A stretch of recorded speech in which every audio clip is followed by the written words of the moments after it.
Ada kisah klasik di masa dulu, seorang yang miskin tapi soleh. Begitu dinukil kisahnya dan tidak disebutkan namanya dalam kisah ini. Dia punya pendapatan harian. Pendapatan harian. Setiap hari dia keluar cari rezeki, apa yang dia dapat hari itu dia makan sama istri dan anaknya.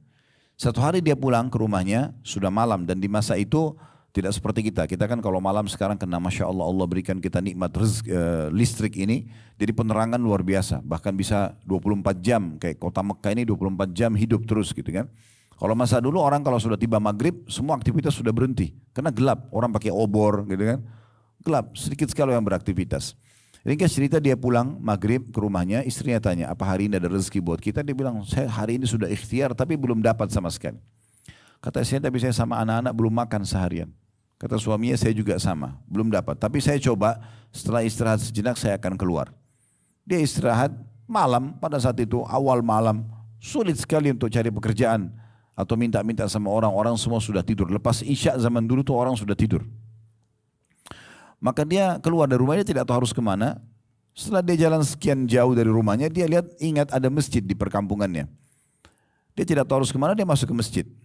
Dia wudhu, kemudian dia sholat. Mulailah dia berdoa dengan Tuhannya pada saat itu, bermunajat antara dia dengan Tuhannya, sampaikan hajat-hajatnya, semua ditumpahkan.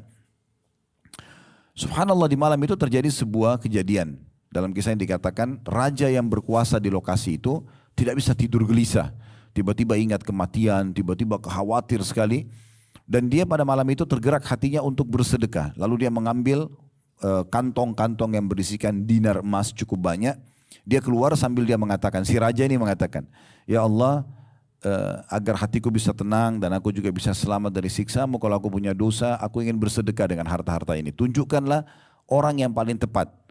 Raja ini naik ke atas kudanya, kemudian tidak ada pengawal di malam hari. Dia mengatakan, saya juga akan membiarkan tali kekangan kuda ini agar terarahkan seperti yang engkau inginkan ya Allah. Ini bukan tentunya pasrah ya, tapi dia sambil mengontrol tentunya. Tiba-tiba kuda itu jalan dari istananya menuju ke masjid yang tadi ada orang miskin itu. Begitu masuk ke masjid, kudanya berhenti, dia bersangka baik dengan tuannya, dia turun dari kuda itu, dia masuk ke dalam masjid. Apa pesan Allah? Kenapa saya disampaikan ke masjid ini? Dia masuk, kemudian dia dengar ada orang yang berdoa di situ, tadi orang miskin itu. Dia pun masuk mendekat, lalu dia dengar doanya. Ternyata orang ini bilang, ya Allah, sesungguhnya aku dan keluargaku sebagaimana engkau tahu belum makan hari ini. Berikanlah rezeki kepada kami. Aku tidak tahu harus minta kemana lagi. Semua orang sudah istirahat malam ini. Dan engkau ya, tidak membolehkan buat kami memohon atau mengemis pada orang-orang lain. Karena dalam Islam tidak boleh mengemis kecuali dalam keadaan darurat sekali ya. Kita harus punya